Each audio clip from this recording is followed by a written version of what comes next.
Welcome to జై Hind academy. ఈరోజు current అఫైర్స్లో మొదటి అంశం నారీమన్ గారు నిన్న చనిపోయారనమాట. ఈయన గురించి చూసుకుందాం. పర్సన్స్ అండ్ న్యూస్లో వచ్చే అవకాశం ఉంటుంది. సో ఈయన సంబంధించి చూసుకుంటే కనుక ఈయన 1929లో మయన్మార్లో జన్మించారు. తర్వాత భారతదేశం రావడం జరిగింది. సో భారతదేశానికి వచ్చి ఎల్ఎల్బి పాస్ అయ్యి తర్వాత ఏంటంటే న్యాయవాదిగా స్థిరపడ్డారనమాట. ప్రముఖ న్యాయ కోవిదుడిగా ఈయనకి పేరుంది. సో ఈయనకి సంబంధించి కొన్ని ఇంపార్టెంట్ తీర్పులు చూసుకుంటే కనుక ప్రధానంగా 1967 గోలక్నాథ్ కేస్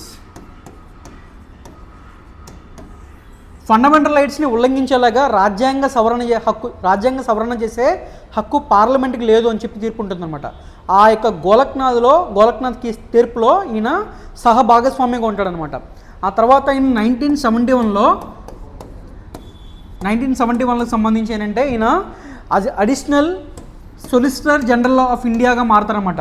ఆయనకి అసిస్టెంట్ సొలిసిటర్ జనరల్గా పదవి వస్తుందన్నమాట. ఎమర్జెన్సీ టైంలో అతని పదవిని రాజీనామా చేస్తాడు. సో ఈయన గురించి ప్రధానంగా చూసుకుంటే కనుక ప్రజెంట్ 1993 అంటే ఇప్పుడు ప్రజెంట్ ఏదైతే జడ్జెస్ అపాయింట్మెంట్ ఎలా చేస్తారు, కొలీజియం ద్వారా చేస్తారు. ఆ కొలీజియం రావడంలో సెకండ్ జడ్జెస్ కేసు అంటారు. Second judges case. ఆ సెకండ్ జడ్జెస్ కేసులో ఈయన యొక్క పాత్ర కీలకంగా ఉంటుంది. ఆ తర్వాత 1999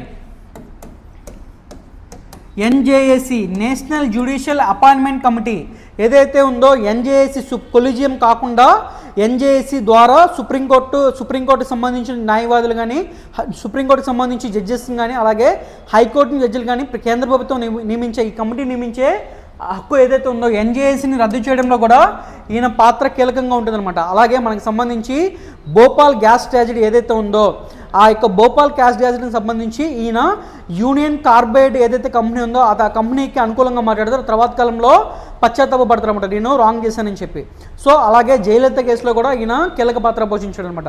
సో ఇంపార్టెంట్ ఏంటంటే ఎన్జేఏసీ ఒకటి, సెకండ్ జడ్జెస్ కేసు ఒకటి, గోలక్నాథ్ ఒకటి ఇంపార్టెంట్ అనమాట. ఇటీవల కాలంలో నారీమన్ అనే వ్యక్తి చనిపోయారనమాట. ఇతనికి సంబంధించి ఏ విభాగంలో ఈయన కీలక పాత్ర పోషించారంటే న్యాయానికి సంబంధించి. మరొక అంశం world's first wooden satellite. Japan దేశం త్వరలో వుడెన్ శాటిలైట్ని ప్రయోగించబోతుందన్నమాట.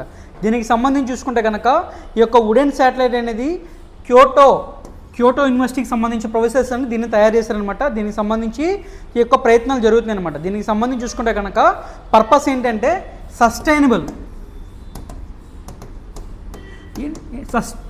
సుస్థిర అభివృద్ధి, అలాగే ప్రధానంగా ఎన్విరాన్మెంట్ పాయింట్ ఆఫ్ వ్యూలో ఏదైతే మనకి ప్రజెంట్ ఉన్న స్ట్రాటోస్ఫియర్ ఏదైతే ఉందో ఆ స్ట్రాటోస్ఫియర్ అనేది చాలా రకాల ఏదైతే మనకి శాటిలైట్స్ డెబ్రిస్తో నిండిపోయి ఉందన్నమాట.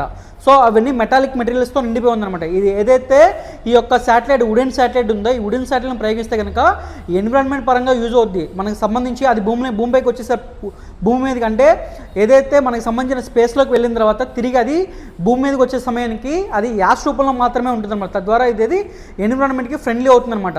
ఇటీవల కాలంలో ఏ దేశం ఏదైతే వుడెన్ శాటిలైట్ని ప్రయోగించబోతుందంటే జపాన్ అని చెప్పాలి. దీనికి సంబంధించి ఏదైతే ఈ వుడెన్ శాటిలైట్ ఏదైతే ఉందో దీనికి మంగోలియా వుడ్ని ఉపయోగించారనమాట. మంగోలియా వుడ్ ఎన్విరాన్మెంట్ ఫ్రెండ్లీ అనమాట. దీనికి సంబంధించిన ఏదైతే శాటిలైట్ పేరు వచ్చేసరికి లింగోసాట్ ప్రోబ్ అనమాట. ఇంపార్టెంట్. మరొక అంశం రక్షణ ఉత్పత్తుల తయారీలో సహకారం. ఇటీవల కాలంలో అంటే రీసెంట్గా ఫిబ్రవరి 21వ తారీఖు నుంచి 23 మధ్యలో న్యూఢిల్లీలో రైజీనా డైలాగ్ అని చెప్పి ఒక కార్యక్రమం జరుగుతుందన్నమాట. రైజీనా డైలాగ్ అనమాట. దీనికి సంబంధించి ఏంటంటే ప్రధానంగా ఇది న్యూఢిల్లీలో ఉందన్నమాట. న్యూఢిల్లీలో రైజీనా హిల్స్ అని ఉంటాయి. ఆ హిల్స్ దగ్గర రాష్ట్రపతి భవన్ ఉంటుంది. ఆ పక్కనే ఈ రైజీనాకి సంబంధించి సమావేశం జరుగుతుంది అనమాట. భారతదేశం 2016 నుంచి రైజీనా డైలాగ్ని నిర్వహిస్తుందన్నమాట. దీనికి సంబంధించి జియో పాలిటిక్స్ మీదగా అలాగనే ఎకనామిక్ సంబంధించి చర్చలు చేస్తారన్నమాట. అబ్జర్వర్ రీసెర్చ్ ఫౌండేషన్ సహకారంతో ఏదైతే మనకి సంబంధించి భారత విదేశాంగ శాఖ ఈ యొక్క రైజీనా డైలాగ్ని ప్రతి సంవత్సరం 2016 నుంచి నిర్వహిస్తుంది. దీని లేటెస్ట్గా 9వ ఎడిషన్ అనమాట. ఆ 9వ ఎడిషన్కి సంబంధించి చీఫ్ గెస్ట్గా గ్రీస్ ప్రధాని కిరియాకోస్ మిట్సోటాకిస్ హాజరయ్యారన్నమాట. దీనికి సంబంధించి భారతదేశం గ్రీస్ మధ్యలో కొన్ని ద్వైపాక్షిక చర్చలు జరిగినాయి. దానికి సంబంధించి కొన్ని అవుట్కమ్స్లో భాగంగా ప్రధానంగా ఇండో పసిఫిక్ ఓషన్ ఇనిషియేటివ్లో గ్రీస్ చేరబోతుంది. అలాగే India Middle East Europe economic corridor, ఇది మనం G20 సమావేశంలో భారతదేశం దీనికి సంబంధించి ప్రారంభించిందన్నమాట. India Middle East Europe economic corridor, ఆ యొక్క Middle East Europe economic corridor సంబంధించి ఈ గ్రీస్ కూడా అనుసంధానం అవుదామని చెప్పి అనుకుంటుందని చెప్పి సమాచారం అన్నమాట. దానికి సంబంధించి ప్రధానంగా భారతదేశానికి గ్రీస్ మధ్యకి సంబంధించి కొన్ని ఏదైతే రక్షణ ఉత్పత్తులకు సంబంధించి ఎగుమతులు దిగుమతులు కొన్ని కీలకమైన చర్చలు జరిగినట్టు సమాచారం. సో అదనమాట. ఇటీవల కాలంలో రైజీనా డైలాగ్ ఎక్కడ జరిగిందంటే న్యూఢిల్లీకి సంబంధించి జరిగింది. ఎన్నో ఎడిషన్ అంటే 9th ఎడిషన్. రైజీనా డైలాగ్ ఎప్పుడు స్టార్ట్ అయిందంటే 2016లో స్టార్ట్ అయింది. 2024కి సంబంధించి చీఫ్ గెస్ట్ రైజీనా డైలాగ్ ఎవరంటే గ్రీస్కి సంబంధించి ప్రధాని చెప్పాలి. మరొక అంశం, గగన్యాన్ ప్రాజెక్టుల మిషన్లో భాగంగా మరొక ప్రయోగం ఇస్రో చేపట్టింది, అది విజయవంతమైందనమాట. గగన్యాన్ గురించి చూసుకుంటే కనుక గగన్యాన్ 2024లో ఇస్రో ప్రయోగం చేపట్టబోతుందన్నమాట. దీనికి సంబంధించి ఏంటంటే మనకి సంబంధించి ఒక 3 వ్యోమగాముల్ని భూమి నుంచి 400 కిలోమీటర్లు అంటే 400 కిలోమీటర్లు వెళ్ళిన తర్వాత కక్షలో వాళ్ళని వదిలిపెట్టాలి. అక్కడి నుంచి 3 days ఉన్న తర్వాత వాళ్ళని సేఫ్గా భూమి మీదకి తీసుకోవడమే గగన్ యొక్క పరీక్షకు సంబంధించి. దానికి సంబంధించి ఏంటంటే వీళ్ళు ప్రధానంగా LVM-3